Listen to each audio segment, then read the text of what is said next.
का एनकाउंटर हुआ है। उमेश पाल मर्डर केस में आरोपी असद और मोहम्मद गुलाम को ढेर कर दिया है यूपी एसटीएफ ने झांसी में। प्रयागराज से हमारे दो सहयोगी अमित गंजू और सर्वेश हमारे साथ लगातार बने हुए हैं। अमित गंजू, उमेश पाल की मां और उनकी पत्नी दोनों का यही कहना है कि देर है अंधेर नहीं, प्रशासन और यूपी सरकार पर पूरा भरोसा था और उस भरोसे पर सरकार और प्रशासन खरा उतरता हुआ आज उसी दिशा में दो एनकाउंटर हो गए, असद और मोहम्मद गुलाम को ढेर कर दिया गया। तो जो संदेश मुख्यमंत्री योगी आदित्यनाथ की तरफ से दिया गया था, परिवार को पूरा भरोसा था और अब वही अंजाम सामने आ रहा है अतीक एंड फैमिली का। सर्वेश,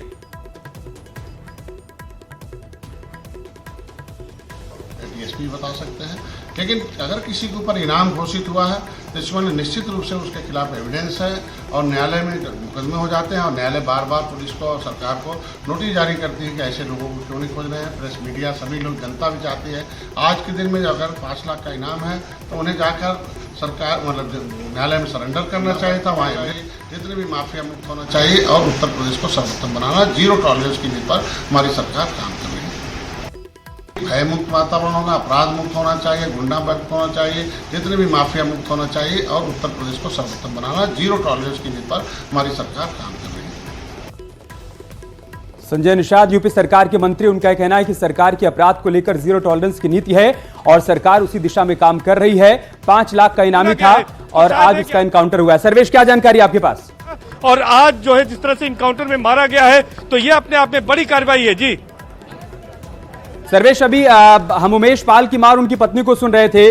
सीधे तौर पर उनका यही कहना कि हमें पूरा भरोसा था प्रशासन के ऊपर भी, सरकार के ऊपर भी, और उसी दिशा में सरकार और प्रशासन दोनों आगे बढ़ रहे हैं। और संजय निषाद का भी रिएक्शन सामने आया है। संदेश बहुत साफ है, अपराध पर जीरो टॉलरेंस की पॉलिसी थी, है और आगे भी रहेगी।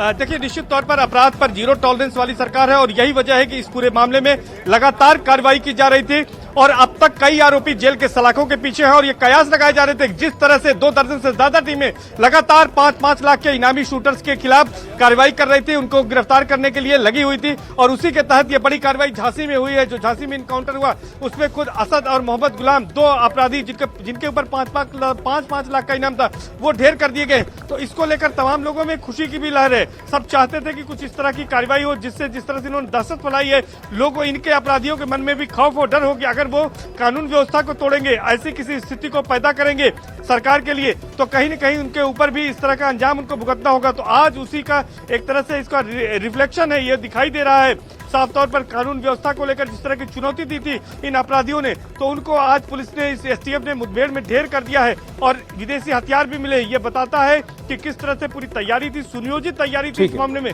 लेकिन एक अपराधी का चुन हिसाब होगा। योगी आऊंगा मैं आपके पास। पूर्व डीजीपी ओपी सिंह इस वक्त हमारे साथ जुड़ चुके हैं।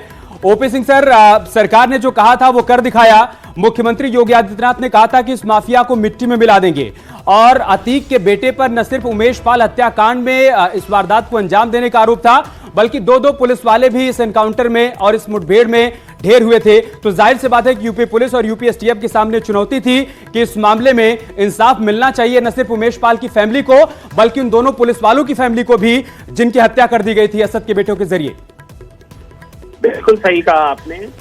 और मैं बता दूं कि पिछले 2 महीने से ये चल रहा था कि ये शूटर्स कहाँ हैं और अंततोगत्वा यूपी पुलिस की एक बहुत बड़ी सफलता मिली और यूपी पुलिस के एसटीएफ की टीम ने इन दोनों को मुठभेड़ में मार गिराया झांसी में।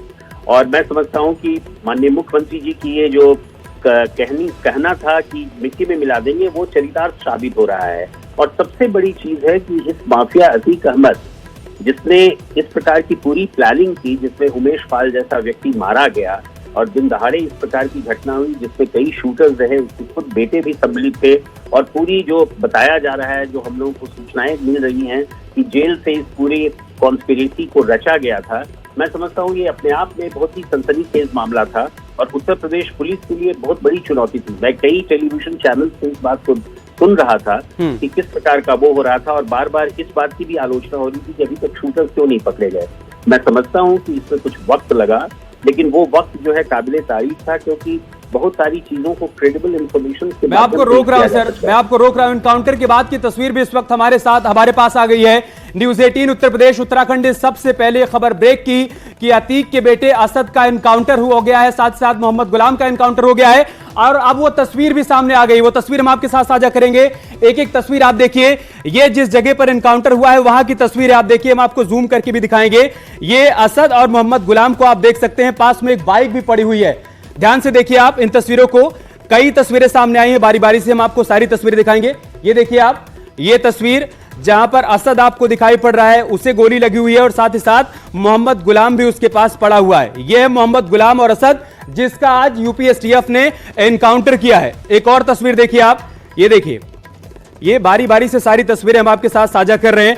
न्यूज 18 उत्तर प्रदेश उत्तराखंड पर इस वक्त की सबसे बड़ी खबर और सबसे पहली तस्वीर हम आपके साथ साझा कर रहे हैं। आप देखिए, ये मौके से एक वीडियो भी सामने आ गया है जहां पर एनकाउंटर हुआ था। ये देखिए आप, अतीक का बेटा असद और उसके पास में मोहम्मद गुलाम पड़ा हुआ है। इन दोनों पर 5-5 लाख रुपए का इनाम था। उमेश पाल हत्याकांड के मुख्य आरोपियों में से एक, जो कि लगातार फरार थे। कभी इनके दिल्ली में होने की जानकारी मिल रही थी तो कभी यह कहा जा रहा था कि नेपाल भाग गए हैं, लेकिन आखिर में यह जानकारी मिली कि यह झांसी में है, जिसके बाद यूपीएसटीएफ ने यहां पर जाल बिछाया और आखिरकार असद और उमेश पाल के हत्याकांड में शामिल मोहम्मद गुलाम को ढेर कर दिया गया है। ध्यान से देखिए इन तस्वीरों को आप। ये असद और मोहम्मद गुलाम आपको दिखाई पड़ रहा है। इन दोनों का आज यहां पर एनकाउंटर हुआ है और यूपीएसटीएफ ने एनकाउंटर में इनको ढेर कर दिया है। ये वो दोनों आरोपी हैं जो कि फरार चल रहे थे। 24 फरवरी को उमेश पाल हत्याकांड को अंजाम देने के बाद से फरार थे। न्यूज 18 उत्तर प्रदेश उत्तराखंड पर एक्सक्लूसिव तस्वीरें आप देख पा रहे हैं। आप देखिए, उमेश पाल हत्याकांड के दोनों आरोपी असद और मोहम्मद गुलाम को यूपीएसटीएफ ने ढेर कर दिया है। पास में एक बाइक भी आप देख सकते हैं। ये दोनों 24 फरवरी के बाद से फरार थे। इनकी तलाश में यूपीएसटीएफ जगह जगह छापेमारी कर रही थी। कभी यह सूचना मिल रही थी कि कोलकाता में छुपे हुए हैं, तो कभी जानकारी मिली कि दिल्ली में है। इसी बीच जानकारी सामने आई कि ये नेपाल भाग गए हैं। लेकिन अब से थोड़ी देर पहले यह बड़ी खबर सामने आई कि झांसी में यूपीएसटीएफ ने ढेर कर दिया है अतीक के बेटे असद और मोहम्मद गुलाम कि वो फांसी के फंदे पे लटकते पैरवी के आधार पर, लेकिन जब उन लोगों ने पुलिस पर गोली चलाई है तो पुलिस को जवाबी कार्रवाई करनी पड़ी, जिसमें यह खूंखार अपराधी ढेर हो गए हैं। और मैं फिर से एक बार पुलिस की टीम को बधाई देता हूं। बाकी बचे अपराधी पाताल के अंदर भी घुस गए होंगे तो उनको भी खोज निकालेगी उत्तर प्रदेश की पुलिस, यह भरोसा रखती है। केशव जी, अतीक अहमद रो रहा है। अतीक अहमद रो रहा है। देखिए, जो कितने परिवारों को रुलाया है, उमेश पाल की मां नहीं रो रही है, उसकी पत्नी नहीं रो रही है, उसके बच्चे नहीं रो रहे हैं। वो जो पुलिस के 2 जवान हैं उनके परिवार के लोग नहीं रो रहे हैं। राजू पाल जिनकी हत्या की है उनके साथ रहने वाले लोग नहीं रो रहे हैं। कितनी ऐसी घटनाएं हैं। अगर ये अपराध नहीं करते, और अपराध करने वालों को तो अंजाम हो रहा है, कितने बच्चों को इन लोगों ने अपराधी बना देने का काम किया है। यह आज उनको महसूस हो रहा होगा कि अगर यह रास्ता ना अपनाते, कोई और रास्ता अपनाते, तो ना आज उनका बेटा अपराधी बनता, ना आज जो जिनका इनकाउंटर हुआ उनका इनकाउंटर होता, और ना अतीक अहमद और अशरफ कोर्ट के कटघरे में होता। अतीक अहमद को पहली बार व्यक्तिगत क्षति हुई है। पहली बार व्यक्तिगत क्षति हुई है। आज तक के अपराध में उसके किसी सगे संबंधी का खून नहीं बहा। देखिए, ये विषय व्यक्तिगत क्षति या व्यक्ति की क्षति वह एक परिस्थिति जन्य होता है, लेकिन मैं यह जरूर बार बार कहता हूं कि इस प्रकार का अपराध करने वाले को यह आज संदेश गया है कि ये नए भारत का नया उत्तर प्रदेश है। अगर यहाँ अपराध करोगे तो कोई बचा नहीं पाएगा, सजा भुगतनी पड़ेगी।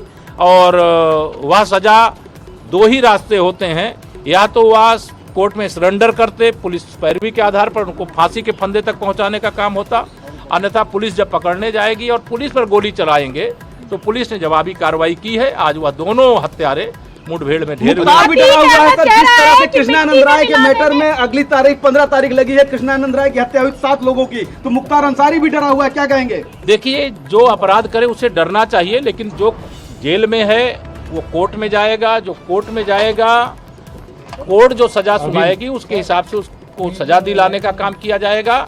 लेकिन अपराध करने वाले अब ये समझ लें कि अपराधियों का संरक्षण करने वाली समाजवादी पार्टी की सरकार अब उत्तर प्रदेश में नहीं है, भारतीय जनता पार्टी की योगी आदित्यनाथ जी के नेतृत्व वाली सरकार। केशव जी, समाजवादी उत्तर पार्टी का नाम प्रदेश क्यों में ले रहे हैं अतीक आप? अहमद और इसी समय समाजवादी असद पार्टी का नाम ले रहे हैं और लोगों ने भी दोनों की जो संरक्षण दिया टाइमिंग है है उसको लेकर आप मैं- क्या कहेंगे? मैं सवाल नहीं सुन पा रहा हूँ। मैं अतीक समाजवादी अहमद, पार्टी की अतीक- आप बात कर रहे हैं, हाँ। समाजवादी पार्टी को ज्यादा क्योंकि जिम्मेदार मानते हैं। समाजवादी पार्टी ने राजनीति का अपराधीकरण किया है, अपराधियों को राजनीति में बढ़ाने का काम किया है, अपराधियों को विधायक और सांसद बनाने का काम किया है। जिन अपराधियों को जेल के सीगचों में होना चाहिए वह डीएम और कप्तान को सपा सरकार के समय ऑर्डर देते हुए दिखाई देते थे। अच्छा, बसपा से ताल्लुक क्या रख रही नहीं, हैं? सपा बसपा में कोई अंतर नहीं, कांग्रेस में कोई अंतर नहीं। कोई भ्रष्टाचार का दोषी, कोई अपराधियों को संरक्षण का दोषी है, कोई तमाम ऐसी तुष्टीकरण की घटिया राजनीति का दोषी। जो बचे हैं अतीक उनका क्या अहमद होगा? उत्तर प्रदेश में और उसके बाद असद का इसी समय इनकाउंटर, टाइमिंग बहुत अच्छी है मतलब दोनों की। कि ये तो 45 दिन से रात दिन पुलिस कितनी कोशिश कर रही है इनको पकड़ने के लिए, देश के अंदर घूम रही है, प्रदेश के अंदर घूम रही है।